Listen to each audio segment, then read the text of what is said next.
ಶಾರದಮ್ಮ ಮೋಮೋಸ್ ವ್ಯಾಪಾರವನ್ನು ತಳ್ಳುಗಾಡಿಯಲ್ಲಿ ಮಾಡ್ತಾ ಇದ್ರು. ಅವರಿಗೆ ವ್ಯಾಪಾರ ಮಾಡುವುದು ಮನೆ ಕೆಲಸ ಅಂತ ಎಲ್ಲವನ್ನು ಮಾಡುವುದಕ್ಕೆ ತುಂಬಾ ಕಷ್ಟ ಆದ ಕಾರಣ ತನ್ನ ಮಗನಿಗೆ ಮದುವೆಯನ್ನು ಮಾಡಿಸಿ ಸೊಸೆ ಕೂಡ ಮನೆಗೆ ಬಂದ್ಲು. ಸೊಸೆಯಾದ ಬಾನು ಹಳ್ಳಿಯ ಹುಡುಗಿ. ಹೀಗೆ ಮದುವೆಯಾದ ಸ್ವಲ್ಪ ದಿನದಲ್ಲೇ ಅವಳನ್ನು ಮೋಮೋಸ್ ಗಾಡಿ ಹತ್ರ ಕರ್ಕೊಂಡೋದ್ರು. ನೋಡಮ್ಮ ಬಾನು, ನಿಮ್ಮ ಮಾವ ನಿನ್ನ ಗಂಡ ಇಬ್ರು ಕೆಲ್ಸಕ್ಕೆ ಹೊರಟು ಹೋಗ್ಬಿಡ್ತಾರೆ. ನಾನು ಮನೆಯಲ್ಲಿ ಕೂತು ಏನ್ ಮಾಡೋದು ಅಂತ ನಾನು ಈ ಮೋಮೋಸ್ ವ್ಯಾಪಾರವನ್ನು ಆರಂಭಿಸಿದೆ. ನೀವು ಎಷ್ಟು ಒಳ್ಳೆಯವರತ್ತೆ. ನಾನೆಲ್ಲ ಮದುವೆಗೆ ಮುಂಚೆ ಯಾವಾಗ ಸ್ವಲ್ಪ ಸಮಯ ಸಿಗುತ್ತೆ ಆಟಾಡಕ್ಕೆ ಹೋಗೋಣ, ಹೊರಗಡೆ ಎಲ್ಲಾದ್ರೂ ಹೋಗೋಣ ಅಂತ ಆಲೋಚನೆ ಮಾಡ್ತಿದ್ದೆ. ಪಾಪ ನೀವು ತುಂಬಾ ಒಳ್ಳೆಯವರು. ಗಂಡಸರು ಹೊರಟು ಆಫೀಸಿಗೆ ಹೋದ್ಮೇಲೆ ಹೆಂಗಸರು ನಾವು ಮನೆಯಲ್ಲಿ ಕೂತ್ಕೊಂಡು ಕತೆ ಮಾತಾಡೋದು, ಸೀರಿಯಲ್ ನೋಡೋದು ಅಂತ ಹೀಗೇನೆ ಇದ್ರೆ ಅದು ನೋಡ್ಲಿಕ್ಕೆ ಕೇಳಲಿಕ್ಕೆ ಚೆನ್ನಾಗಿರುತ್ತಾ? ಅದಕ್ಕೇನೆ ನಾನೀ ವ್ಯಾಪಾರನ ಆರಂಭಿಸಿದೀನಿ.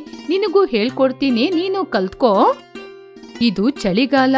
ಈ ಚಳಿಗಾಲದಲ್ಲಿ ವ್ಯಾಪಾರ ತುಂಬಾ ಚೆನ್ನಾಗಿ ನಡೆಯುತ್ತೆ. ಸರಿ ಅತ್ತೆ, ನೀವ್ ಏನ್ ಹೇಳ್ತೀರೋ ಅದನ್ನೇ ನಾನು ಮಾಡ್ತೀನಿ. ಸರಿ, ನೀನು ಸುಬ್ಬಯ್ಯನ ಅಂಗಡಿಗೆ ಹೋಗಿ ಮಯನೀಸ್ನ ತಗೊಂಬಾ. ನಾನು ಕೂಡ ನೋಡ್ಲೇ ಇಲ್ಲ. ತುಂಬಾ ಜನರು ಸಾಸ್ ಜೊತೆ ಮಯನೀಸ್ ಸಾಸ್ನ ಇಟ್ಟು ತಿಂತಾರೆ. ಸರಿ ಅತ್ತೆ, ಇವಾಗ್ಲೇ ಹೋಗಿ ತಗೊಂಬರ್ತೀನಿ. ಬಾನು ಸುಬ್ಬಯ್ಯನ ಅಂಗಡಿಗೆ ಹೋಗಿ ಮಯನೀಸ್ ಅಂತ ಹೇಳಿ ಯಾವುದೋ ಒಂದು ವಸ್ತುನ ತಗೊಂಬಂದ್ಲು. ಅಯ್ಯೋ, ನಿನ್ ಕಿವಿನ ಎಲ್ಲೇ ಇಟ್ಟಿದ್ದೆ? ನಾನ್ ಹೇಳಿದ್ದು ನಿನ್ಗೆ ಮಯನೀಸ್. ಏನೇ ತಗೊಂಬಂದಿದೀಯಾ? ನೀವು ಖಾಲಿಯಾದ ಕವರ್ನ ಕೂಡ ಎತ್ತು ಬಿಸಾಕ್ಬಿಟ್ಟಿದೀರಾ. ಅದು ಏನು ಅಂತ ಹೇಳಲಿಕ್ಕೆ ನನಗೆ ಬಾಯಲ್ಲಿ ಬರ್ಲೇ ಇಲ್ಲ. ಅದಕ್ಕೆ ನಾನು ಏನೋ ಒಂದು ಹೇಳ್ದೆ, ಅವ್ರು ನನಗೆ ಏನೋ ಒಂದು ಕೊಟ್ರು. ನನಗೆ ಅಂಗಡಿಗೆ ಹೋಗುವಾಗನೇ ಅದ್ರ ಹೆಸರೇ ಮರ್ತೋಯ್ತು. ನಿನಗೆ ಹೇಳಲಿಕ್ಕೆ ನಾನೇ ಹೋಗಿ ತಗೊಂಬರದೆ ಒಳ್ಳೇದು. ಹೀಗೆ ಶಾರದಮ್ಮ ಅಂಗಡಿಗೆ ಹೋಗಿ ಅವರೇ ಮಯನೀಸ್ನ ತಗೊಂಬಂದ್ರು. ಹೀಗೆ ತಂದ ನಂತರ ಅತ್ತೆ ಸೊಸೆ ಇಬ್ರು ವ್ಯಾಪಾರ ಮುಗಿಸಿಕೊಂಡು ಮನೆಗೆ ಬಂದ್ರು. ಅದೇ ಸಮಯಕ್ಕೆ ಮಗ ಬಂದ. ನೋಡಪ್ಪ, ನಿನ್ ಹೆಂಡ್ತಿ ತುಂಬಾ ಬುದ್ಧಿವಂತೆ. ಮಯನೀಸ್ನ ತಗೊಂಬ ಅಂದ್ರೆ ಏನೋ ತಗೊಂಬಂದಿದ್ದಾಳೆ. ಅವಳಂತೂ ಗ್ರಾಮದ ಹುಡುಗಿ. ನೀವು ಹೋಗಿ ಹೋಗಿ ಅವಳ ಜೊತೆ ಹೇಳಿದೀರಮ್ಮ. ಅವಳಿಗೆ ಇದೆಲ್ಲ ಹೆಂಗ್ ಗೊತ್ತಾಗುತ್ತೆ? ನೀವೇ ಹೋಗಿ ತಗೊಂಬಂದಿರ್ಬೋದಲ್ವಮ್ಮ. ಅವಳಿಗೆ ನನ್ನ ಹೆಸರನ್ನೇ ಸರಿಯಾಗಿ ಹೇಳಲಿಕ್ಕೆ ಬರ್ತಾ ಇಲ್ಲ. ಇನ್ನು ಹೋಗ್ತಾ ಹೋಗ್ತಾ ಏನಾಗುತ್ತೆ ಅಂತ ನನಗೆ ತುಂಬಾ ಭಯ ಆಗ್ತಿದೆ. ದಿನದ 24 ಗಂಟೆ ಇವಳ ಜೊತೆಗೆ ಇರ್ಬೇಕು ಅನ್ಸುತ್ತೆ. ಇವಳಿಗಂತೂ ಏನೂ ಗೊತ್ತಾಗ್ತಾ ಇಲ್ಲ. ಇವಳನ್ನ ಇಟ್ಕೊಂಡು ಏನ್ ಮಾಡೋದು?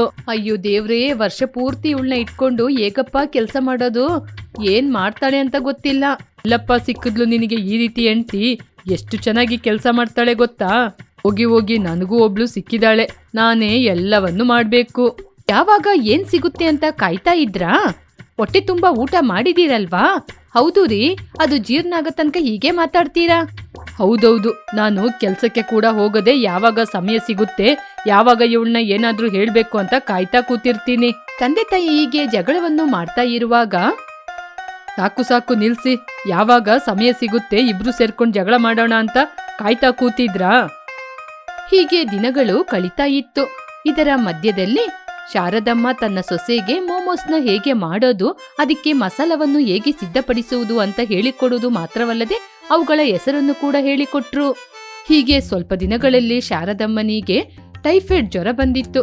ಅದರಿಂದ ಅವರಿಗೆ ಎದ್ದು ಹೋಗಲು ಸಾಧ್ಯವಾಗಲಿಲ್ಲ. ನೀನು ಅಂಗಡಿಗೆ ಹೋಗಿ ಮೋಮೋಸ್ನ ಮಾಡಿ ವ್ಯಾಪಾರ ಮಾಡ್ತೀಯಾ? ನೀನು ಮಾತ್ರ ಅಂಗಡಿಗೆ ಹೋಗದಿದ್ರೆ ನಮ್ಮ ಅಂಗಡಿಗೆ ಬರುವ ಕಸ್ಟಮರ್ ಎಲ್ಲ ನಾವು ಇಲ್ಲ ಅಂತ ನೋಡ್ಕೊಂಡು ಬೇರೆ ಅಂಗಡಿಗೆ ಹೋಗ್ಬಿಡ್ತಾರೆ. ಹಾಗೆ ಮಾತ್ರ ನಮ್ಮ ಅಂಗಡಿ ಹುಡ್ಕೊಂಡು ಜನ ಬೇರೆ ಅಂಗಡಿಗೆ ಹೋಗ್ಬಿಟ್ರೆ ಆಮೇಲೆ ನಮ್ಗೆ ವ್ಯಾಪಾರದಲ್ಲಿ ನಷ್ಟ ಆಗಿ ಮುಂದಕ್ಕೆ ನಷ್ಟನೇ ಆಗುತ್ತೆ. ನಾನ್ ಮಾತ್ರ ನಿಮ್ನ ನೋಡ್ದೆ ಹೋದ್ರೆ ನಿಮ್ನ ಯಾರತ್ತೆ ನೋಡ್ಕೋತಾರೆ? ನಿಮ್ಗೆ ಮೊದ್ಲೇ ಮೈ ಹುಷಾರಿಲ್ಲ. ಹೀಗಿರುವಾಗ ನಿಮ್ನ ಬಿಟ್ಟು ನಾನು ಹೇಗೆ ಹೋಗೋದು? ಪರವಾಗಿಲ್ಲಮ್ಮ, ನೀನಿವಾಗ ಟೌನಿಗೆ ಹೋಗಿ ಮೋಮೋಸ್ ಮಾಡ್ಲಿಕ್ಕೆ ಬೇಕಾದ ವಸ್ತುಗಳನ್ನೆಲ್ಲ ತಗೊಂಬಾ. ನೀನು ಸಂಜೆ ತಾನೇ ವ್ಯಾಪಾರಕ್ಕೆ ಹೋಗೋದು. ಅಷ್ಟರಲ್ಲಿ ಕೆಲಸ ಮುಗಿಸ್ಕೊಂಡು ನಿಮ್ಮ ಮಾವ ಕೂಡ ಮನೆಗ್ ಬಂದ್ಬಿಡ್ತಾರೆ. ಅವರು ನನ್ ಜೊತೆ ಇದ್ದು ನನ್ನ ನೋಡ್ಕೋತಾರೆ. ಹಾಗೆ ಅಂತ ಹೇಳಿದ ತಕ್ಷಣ ಬಾನು ಮೋಮೋಸಿಗೆ ಬೇಕಾದ ವಸ್ತುಗಳನ್ನ ತರಲು ಮಾರ್ಕೆಟಿಗೆ ಹೋದ್ಲು. ಹೀಗೆ ಮಾರ್ಕೆಟಿಗೆ ಅಂತ ಹೋದ ಬಾನು ತುಂಬಾ ಗೊಂದಲದಿಂದ ಗಾಬರಿಯಿಂದ ಮನೆಗೆ ಓಡೋಡಿ ಬಂದ್ಲು. ಅಯ್ಯೋ ಅತ್ತೆ, ಅಲ್ಲಿ ನಮ್ಮ ಮೋಮೋಸ್ ಗಾಡಿನೇ ಇಲ್ಲ. ಯಾರೋ ನಮ್ಮ ಗಾಡಿನ ಎತ್ಕೊಂಡೋಗ್ಬಿಟ್ಟಿದ್ದಾರೆ ಅನ್ಸುತ್ತೆ. ಏನೇ ಹೇಳ್ತಾ ಇದ್ದೀಯಾ? ಮೋಮೋಸ್ ಗಾಡಿನ ಯಾರೋ ತಗೊಂಡೋಗ್ಬಿಟ್ರ? ಇಲ್ಲ ಕಣೆ, ಅಲ್ಲೇ ಇರುತ್ತೆ, ಸರಿಯಾಗಿ ನೋಡು.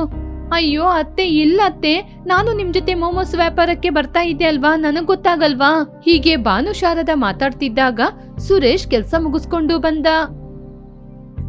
ಏನು ಅತ್ತೆ ಸೊಸೆ ಇಬ್ರು ಏನೋ ಜೋರಾಗಿ ಮಾತಾಡ್ತಾ ಇದ್ದೀರಾ?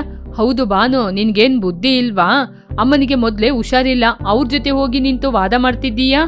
ಹೌದು ರೀ, ನನಗೆ ನಿಮ್ ತಾಯಿ ಜೊತೆ ಜಗಳ ಮಾಡೋದೊಂದೇ ಕೆಲ್ಸ. ನಾನೇ ಅಲ್ಲಿ ಮೋಮೋಸ್ ಗಾಡಿ ಕಾಣ್ತಾ ಇಲ್ಲ ಅಂತ ಒದ್ದಾಡ್ತಾ ಇದ್ದೀನಿ, ನಿಮ್ದೊಂದು ತಲೆನೋವು. ಏನು, ಮೋಮೋಸ್ ಗಾಡಿ ಕಾಣ್ತಾ ಇಲ್ವಾ? ಇರಿ, ನಾನು ಬರ್ತೀನಿ. ಇರಿಯಪ್ಪ, ನಿಮ್ ಜೊತೆ ನಾನು ಬರ್ತೀನಿ. ಪರವಾಗಿಲ್ಲಮ್ಮ, ನೀವು ಮನೆಯಲ್ಲೇ ಇರಿ. ನಾನು ಇವಳು ಹೋಗಿ ಗಾಡಿ ಎಲ್ಲಿದೆ ಅಂತ ಹುಡ್ಕಾಡ್ತೀವಿ. ನಿಮ್ಗೆ ಮೊದ್ಲೇ ಹುಷಾರಿಲ್ಲ, ಇವಾಗ ನೀವು ಹೇಗೆ ಬರ್ತೀರಾ? ಹೀಗೆ ಅವರಿಬ್ಬರು ಬಂದು ಮೋಮೋಸ್ ಗಾಡಿ ಎಲ್ಲಾದ್ರೂ ಇದೆಯಾ ಅಂತ ಹುಡ್ಕಾಡಿದ್ರು. ಆದ್ರೆ ಅಲ್ಲಿ ಎಲ್ಲೂ ಸಿಗ್ಲಿಲ್ಲ. ಅದೇ ಸಮಯಕ್ಕೆ ಅಲ್ಲಿ ಒಬ್ಬ ಹುಡುಗ ಬಂದ. ಇಲ್ಲಿ ನೋಡಪ್ಪ, ಇಲ್ಲಿ ಒಂದು ಮೋಮೋಸ್ ಗಾಡಿ ಇತ್ತು, ನೀನು ಅದನ್ನು ನೋಡಿದ್ಯಾ? ಆ ಗಾಡಿ ಕಾಣ್ತಾ ಇಲ್ಲ. ನಾನು ಆ ಗಾಡಿನ ನೋಡ್ದೆ. ಆ ಗಾಡಿ ಪಕ್ಕದ ಬೀದಿಯಲ್ಲಿದೆ. ಆ ಸಾಂಬಯ್ಯ ನಿಮ್ಮ ಗಾಡಿಯಲ್ಲೇ ಬಜ್ಜಿ ವ್ಯಾಪಾರ ಮಾಡ್ತಿದ್ದಾರೆ. ಹೀಗೆ ರಾಜೇಶ್ ಮತ್ತು ಬಾನು ಆ ಪಕ್ಕದ ಬೀದಿಗೆ ಹೋದ್ರು. ಏನು ರಾಜೇಶ್, ನಮ್ ಜೊತೆ ಕೇಳ್ದೆ ನಮ್ಮ ಗಾಡಿಯನ್ನೇ ತೆಗ್ದಿದೀಯಾ? ನೀವು ನಿಮ್ಮ ಗಾಡಿಗೆ ಒಂದು ಬೀಗ ಕೂಡ ಹಾಕದೆ ಇವಾಗ ಕೀ ಎಲ್ಲಿದೆ ಅನ್ನುವ ರೀತಿ ನಮ್ ಜೊತೆ ಕೇಳ್ತಿದ್ದೀರಾ? ಗಾಡಿ ಹಾಗೇನೆ ನಿಂತಿತ್ತು, ನಿಮಗೆ ಬೇಡ ಅಂತ ಬಿಟ್ಟಿದ್ದೀರಾ ಅಂತ ಆ ಗಾಡಿನ ನಾನ್ ತಗೊಂಬಂದೆ. ಆದ್ರೆ ಇವಾಗ ನಾನ್ ಕೊಡಲ್ಲ, ನನಗ್ ಸಿಕ್ಕಿದೆ, ನಾನ್ ಕೊಡೋದೇ ಇಲ್ಲ. ಆ ಮಾತು ಕೇಳಿ ಬಾನುಗೆ ತುಂಬಾನೇ ಕೋಪ ಬಂತು. ನೋಡ್ರಿ ಹೇಗೆ ಮಾತಾಡ್ತಿದ್ದಾರೆ ಅಂತ. ರೋಡಲ್ಲಿ ಎಲ್ಲಾದ್ರೂ ಗಾಡಿ ಸಿಕ್ಕಿದ್ರೆ ಇವ್ರದಾಗುತ್ತಾ? ಹಾಗಾದ್ರೆ ನಿನ್ ಮಕ್ಳು ರಸ್ತೆ ಬೀದಿಯಲ್ಲಿ ನಿಂತಿದ್ರೆ, ರಸ್ತೆ ಬೀದಿಯಲ್ಲಿರುವ ಮಕ್ಳು ತಾನೇ, ನಾವೇ ಕರ್ಕೊಂಡೋಗಿ ಇಟ್ಕೊಳ್ಳೋಣ ಅಂತ ನಿನ್ ಮಕ್ಕಳನ್ನ ಕರ್ಕೊಂಡೋಗಿ ನಾನೇ ಇಟ್ಕೊಂಡ್ರೆ ನೀನ್ ಸುಮ್ನಿರ್ತೀಯಾ? ಹೀಗೆ ಎಡೆಬಿಡದೆ ಕೋಪದಿಂದ ಮಾತನಾಡಿದ ಕಾರಣ ಶಾಂಬಯ್ಯ ಆ ಗಾಡಿನ ಅಲ್ಲೇ ಬಿಟ್ಬಿಟ್ಟು ಅಲ್ಲಿಂದ ಹೊರಟೋದ. ಈ ವಿಷಯ ಶಾರದಮ್ಮನಿಗೆ ಗೊತ್ತಾಯ್ತು. ಈ ದಿನ ನನ್ ಸೊಸೆಯಿಂದ ನನ್ನ ಗಾಡಿ ಸಿಕ್ತು. ಹೀಗೆ ಸಂತೋಷಪಟ್ರು. ಶಾರದಮ್ಮನಿಗೆ ಗುಣ ಆದ ಕಾರಣ ಶಾರದಮ್ಮ ವ್ಯಾಪಾರಕ್ಕೆ ಅಂತ ಹೊರಟೋದ್ರು. ಹೀಗೆ ಅತ್ತೆ ಸೊಸೆ ಇಬ್ರು ಸೇರ್ಕೊಂಡು ವ್ಯಾಪಾರಕ್ಕೆ ಅಂತ ಮೋಮೋಸ್ ಗಾಡಿನ ತಗೊಂಡೋದ್ರು. ಅತ್ತೆ, ನೀವು ಸ್ವಲ್ಪ ಹೊತ್ತು ರೆಸ್ಟ್ ತಗೊಳ್ಳಿ, ಇದನ್ನ ಹೇಗೆ ಮಾಡ್ಬೇಕು ಏನ್ ಮಾಡ್ಬೇಕು ಅಂತ ಹೇಳ್ಕೊಡಿ, ನಾನೇ ಮಾಡ್ತೀನಿ. ಶಾರದಮ್ಮ ಒಂದ್ ಕಡೆ ಕೂತ್ಕೊಂಡು ಹೇಳ್ತಾ ಇದ್ದಾಗ ಸೊಸೆಯಾದ ಬಾನು ಮಾಡ್ತಾ ಇದ್ಲು. ಅತ್ತೆ ನೋಡಿ, ಹೀಗೇನ ಮಾಡೋದು? ಅದನ್ನು ನೋಡಿದ ಶಾರದಮ್ಮ ತುಂಬಾ ಆಶ್ಚರ್ಯಪಟ್ರು. ಏನಮ್ಮ, ಇಷ್ಟು ದೊಡ್ಡ ಮೋಮೋಸ್ನ ಮಾಡಿದೀಯಾ? ಒಂದ್ ಪ್ಲೇಟಿಗೆ ಒಂದನ್ನೇ ಕೂರಿಸುವ ಹಾಗಿದೆ. ಇಷ್ಟು ದೊಡ್ಡದಾಗಿ ನೀನ್ ಮಾಡಿದ್ರೆ ಬರುವಂತಹ ಕಸ್ಟಮರ್ ಈ ಮೋಮೋಸ್ನ ನೋಡಿ ಓಡೋಗೇ ಬಿಡ್ತಾರೆ. ಆಮೇಲೆ ನಮ್ಮ ಅಂಗಡಿ ಪಕ್ಕ ಬರದೇ ಇಲ್ಲ ಕಣಮ್ಮ. ನೀನು ಮೋಮೋಸ್ ಮಾಡ್ಲಿಕ್ಕೆ ಚೆನ್ನಾಗಿ ಕಲ್ತ್ರೆ ಪಕ್ಕದ ಬೀದಿಯಲ್ಲಿ ನಿನಗೂ ಒಂದು ಗಾಡಿ ತೆಗೆದುಕೊಟ್ಟು ವ್ಯಾಪಾರ ಆರಂಭಿಸೋಣ ಅಂತ ಇದ್ದೆ. ನಿನಗೆ ಈ ಗಾಡಿಯಲ್ಲೇ ವ್ಯಾಪಾರ ಮಾಡ್ಲಿಕ್ಕೆ ಆಗ್ತಾ ಇಲ್ಲ, ಇನ್ನು ಬೇರೆ ಅಂಗಡಿ ವ್ಯಾಪಾರ ಹಾಕಿ ಕೊಟ್ರೆ ನಿನ್ನಿಂದ ಮಾಡಕ್ಕಾಗುತ್ತಾ? ಮೋಮೋಸ್ನ ಚಿಕ್ಕ ಚಿಕ್ಕದಾಗಿ ಮಾಡ್ಬೇಕು. ಇಷ್ಟು ದೊಡ್ಡ ದೊಡ್ಡದಾಗಿ ಮಾಡಿ ಇಟ್ಟಿದ್ಯಲ್ಲ, ನಿನ್ಗೆ ತಲೆ ಸರಿದ್ಯಾ? ಅಯ್ಯೋ ಅತ್ತೆ, ಸ್ವಲ್ಪ ಸುಮ್ನಿರಿ. ಏನೋ ಇಟ್ಟು ಸ್ವಲ್ಪ ಜಾಸ್ತಿ ಆಯ್ತು, ಅದರಿಂದ ಇಷ್ಟಿಷ್ಟು ದೊಡ್ಡದು ಆಗಿದೆ, ಅದಕ್ಕೆ ಅಂತ ಹೀಗೆ ಹೇಳ್ತೀರಾ? ನೀವು ಹೇಳಿಕೊಟ್ಟು ನನಗೆ ಪ್ರಾಕ್ಟೀಸ್ ಆದ್ರೆ ನಾನು ಮಾಡ್ತೀನಿ. ನೀನು ಪ್ರಾಕ್ಟೀಸು ಅಂತ ಮಾಡಷ್ಟ್ರಲ್ಲಿ ನಾವು ಲಾಸ್ ಆಗಿ ಅಂಗಡಿನೇ ಮುಚ್ಚಿ ಹೋಗ್ಬಿಡ್ತೀವಿ. ಎಷ್ಟು ದಿನದಿಂದ ನಾನ್ ನಿನ್ಗೆ ಹೇಳ್ಕೊಡ್ತಾ ಇದ್ದೀನಿ, ಇನ್ನು ಎಷ್ಟು ದಿನಮ್ಮ ನೀನು ಕೂಡ ಕಲ್ತ್ಕೊಳ್ಳಿಕ್ಕೆ? ನೀವು ಹೇಳಿಕೊಟ್ಟ ಇಷ್ಟು ದಿನದಲ್ಲಿ ನಾನು ಮಸಾಲೆನೆ ಹೇಗೆ ಮಿಕ್ಸ್ ಮಾಡೋದು ಅಂತಾನೆ ಕಲ್ತ್ಕೊಂಡಿದ್ದು. ಇಷ್ಟು ದಿನದಲ್ಲಿ ನೀನು ಮಸಾಲೆ ಮಾಡ್ಲಿಕ್ಕೆ ಕಲಿತಾ ಇದ್ರೆ ಇದನ್ನ ಸ್ಟೀಮ್ ಮಾಡ್ಲಿಕ್ಕೆ, ಇದನ್ನ ಫ್ರೈ ಮಾಡ್ಲಿಕ್ಕೆ ಯಾವಾಗ ಕಲಿತೀಯಾ? ಇನ್ ಮುಂದೆ ನಾನು ಹೇಳ್ಕೊಡೋದನ್ನ ಕಲಿಯದಿದ್ರೆ ಆಮೇಲೆ ಕಿವಿ ಮೇಲೆನೆ 2 ಬಾರಿಸ್ತೀನಿ. ಪುನಃ ನಾನು ನಿನ್ಗೆ ಹೇಳ್ಕೊಡ್ತೀನಿ, ನೀನು ಕಲ್ತ್ಕೊಂಡು ನನ್ ಮುಂದೆ ಮಾಡಿ ತೋರಿಸ್ಬೇಕು, ಅರ್ಥ ಆಯ್ತಾ? ಏನತ್ತೆ ಜೋರ್ ಮಾಡ್ತೀರಾ? ಹೀಗೆ ಬುದ್ಧುಸಾಗಿ ಮಾತನಾಡಿದ್ದನ್ನು ನೋಡಿ ಶಾರದಮ್ಮ ನಗುತ್ತಾ ಮತ್ತೆ ಹೇಗೆ ಮೋಮೋಸ್ ಮಾಡೋದು ಅಂತ ಹೇಳಿಕೊಟ್ರು.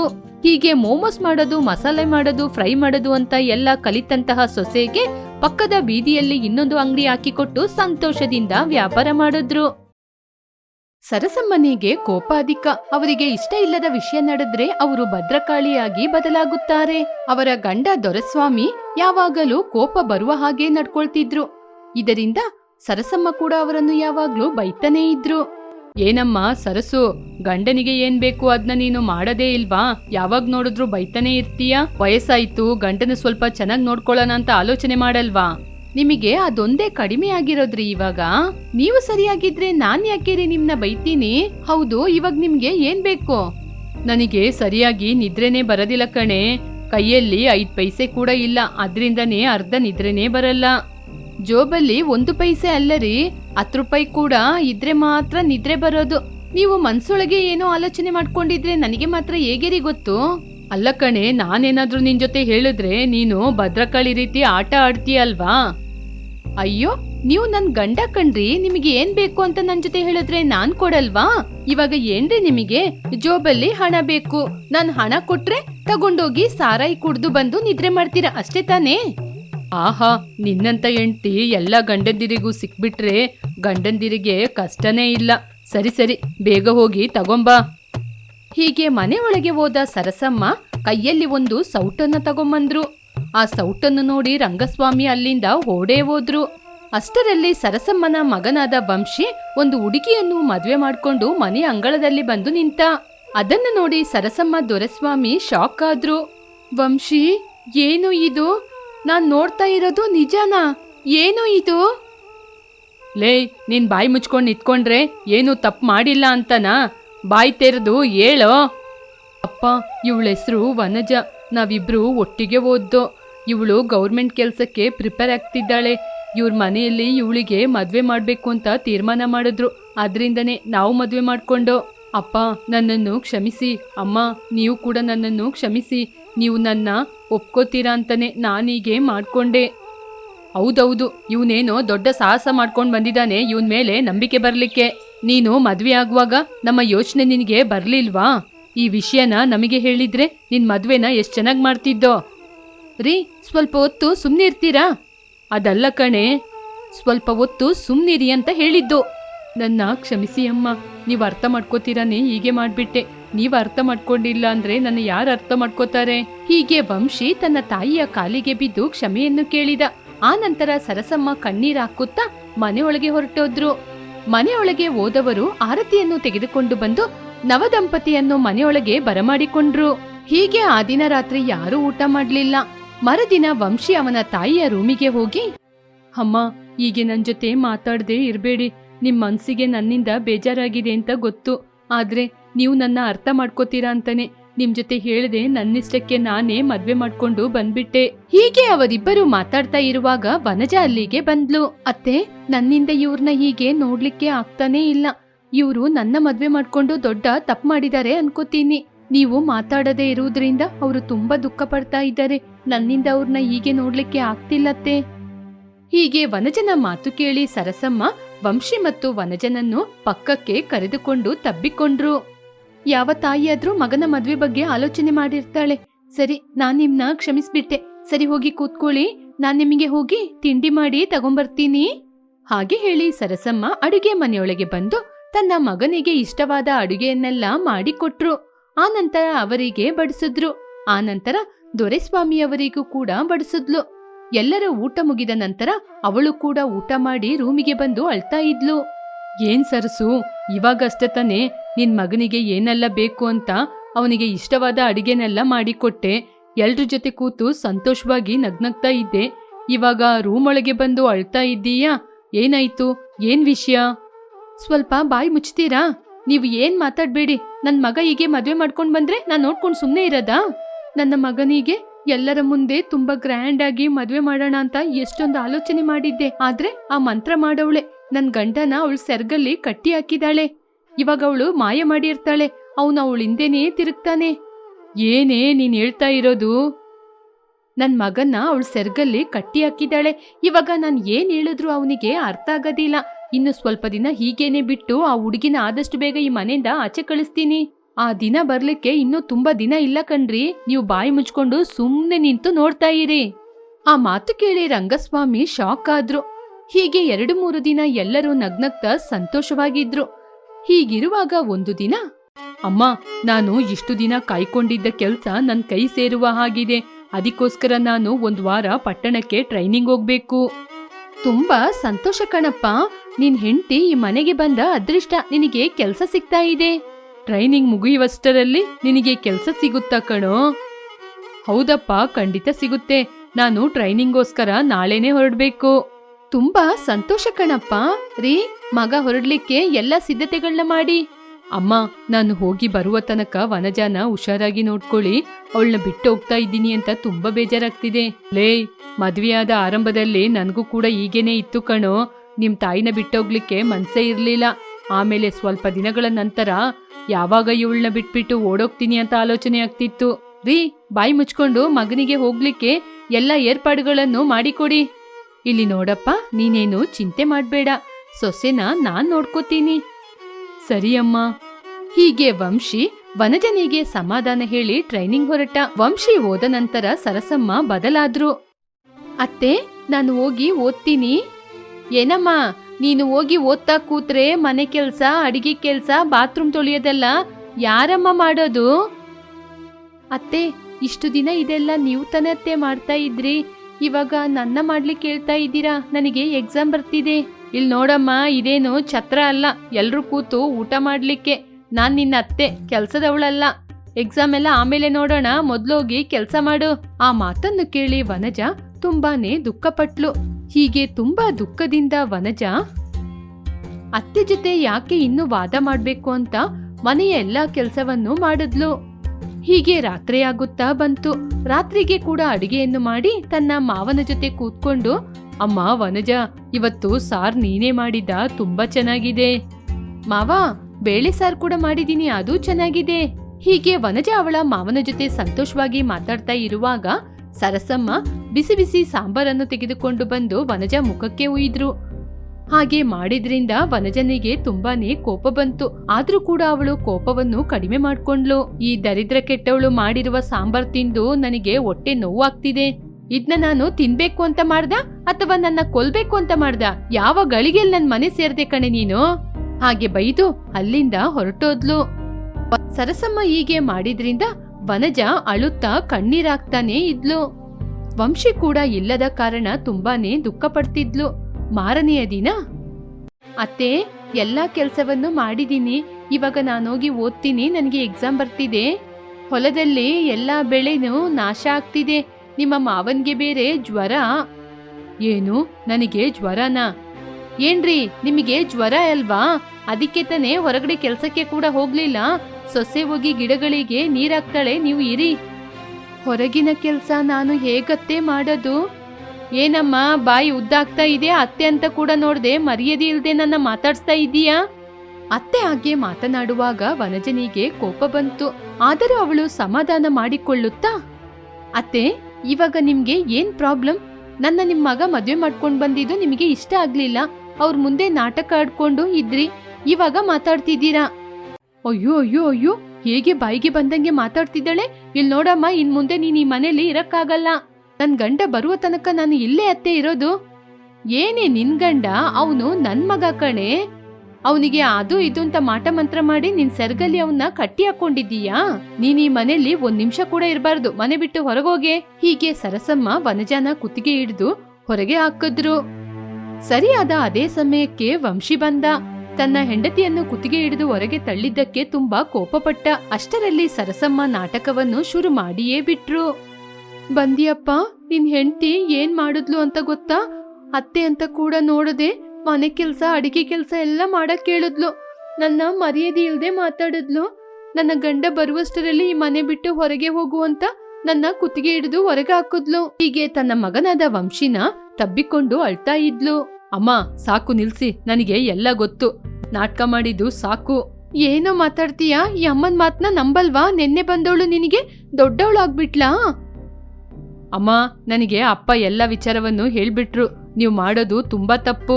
ಇವಳು ನನ್ನ ನಂಬಿ ಬಂದಿದ್ದಾಳೆ. ಇವಳು ಬರೋದಿಕ್ಕೆ ಮುಂಚೆ ಅವ್ರ ಮನೇಲಿ ಏನ್ ಹೇಳಿ ಬಂದಿದ್ದಾಳೆ ಅಂತ ಗೊತ್ತಾ? ನನಗೆ ತಂದೆ, ತಾಯಿ, ಅತ್ತೆ, ಮಾವ ಎಲ್ಲನೂ ನನ್ ಗಂಡನ್ ಮನೆಯವ್ರೆ ಅಂತ ಹೇಳಿ ಬಂದಿದ್ದಾಳೆ. ಆದ್ರೆ ನೀವೀಗೆ ಮಾಡ್ತೀರಾ ಅಂತ ನನ್ ಕನ್ಸಲು ಅಂದ್ಕೊಂಡಿರ್ಲಿಲ್ಲ. ನನ್ ಮೇಲೆ ಇರುವ ಪ್ರೀತಿಯಲ್ಲಿ ನನ್ನ ಹೆಂಡತಿನ ಚೆನ್ನಾಗಿ ನೋಡ್ಕೋತೀರಾ ಅಂತ ಬಿಟ್ಟೋದೆ. ಅದು ನನಗೆ ಎಲ್ಲಿ ಸಿಗೋದಿಲ್ಲ ಅಂತ ಈ ಮದ್ವೆಗೆ ನಾನೇ ಅವಳನ್ನ ಒಪ್ಸಿದ್ದು. ಆವಾಗ್ಲೇ ಅವಳು ಹೇಳಿದ್ಲು, ನಿಮ್ ತಂದೆ ತಾಯಿ ಜೊತೆ ಒಂದ್ ಮಾತು ಕೇಳಿ ಅಂತ. ನಾನೇ ಬೇಡ ಅಂತ ಬಿಟ್ಬಿಟ್ಟೆ. ವಂಶಿ ಹಾಗೆ ಹೇಳಿದಾಗ ಸರಸಮ್ಮನಿಗೆ ಏನ್ ಮಾತಾಡ್ಬೇಕು ಅಂತ ಗೊತ್ತಾಗದೆ ವಂಶಿಯನ್ನು ನೋಡಿ ಆನಂತರ ವನಜನ ನೋಡಿ ಅಳುತ್ತಾ ಕಣ್ಣೀರ್ ಹಾಕುತ್ತಾ ವನಜನ ಹತ್ತಿರ ಹೋಗಿ, ನೀನು ನನ್ಕಿಂತ ವಯಸ್ಸಲ್ಲಿ ಚಿಕ್ಕವಳಮ್ಮ. ಇಲ್ಲದಿದ್ರೆ ನಿನ್ ಕಾಲಿಗೆ ಬಿದ್ದು ಕ್ಷಮೆ ಕೇಳ್ತಾ ಇದ್ದೆ. ನಿನಗೆ ತುಂಬಾ ಕಷ್ಟ ಕೊಟ್ಬಿಟ್ಟೆ. ನಿನ್ನಂತ ಸೊಸೆ ಸಿಗ್ಲಿಕ್ಕೆ ನಾನೇ ಪುಣ್ಯ ಮಾಡಿರ್ಬೇಕು. ನನ್ನ ಕ್ಷಮಿಸಮ್ಮ. ಪರವಾಗಿಲ್ಲತ್ತೆ, ಚಿಂತೆ ಮಾಡ್ಬೇಡಿ. ನನಗೆ ಅತ್ತೆ ಅಮ್ಮ ಎರಡು ನೀವೀಗೆ ಚಿಂತೆ ಮಾಡಿದ್ರೆ ಹೇಗತ್ತೆ? ಹೀಗೆ ಸರಸಮ್ಮ ಅಂದಿನಿಂದ ತನ್ನ ಸೊಸೆನ ಅರ್ಥ ಮಾಡ್ಕೊಂಡ್ರು. ಅಂದಿನಿಂದ ಅತ್ತೆ ಸೊಸೆ ಇಬ್ಬರು ತುಂಬಾನೇ ಅನ್ಯೋನ್ಯವಾಗಿ ಇದ್ರು. ಹೀಗೆ ಸ್ವಲ್ಪ ದಿನದಲ್ಲೇ ವನಜನಿಗೆ ಗೌರ್ಮೆಂಟ್ ಕೆಲಸ ಸಿಕ್ತು. ಅಂದಿನಿಂದ ಆ ಕುಟುಂಬ ಯಾವ ಕಷ್ಟನೂ ಇಲ್ಲದೆ ಎಲ್ಲರೂ ಅನ್ಯೋನ್ಯವಾಗಿ ಸಂತೋಷವಾಗಿದ್ರು.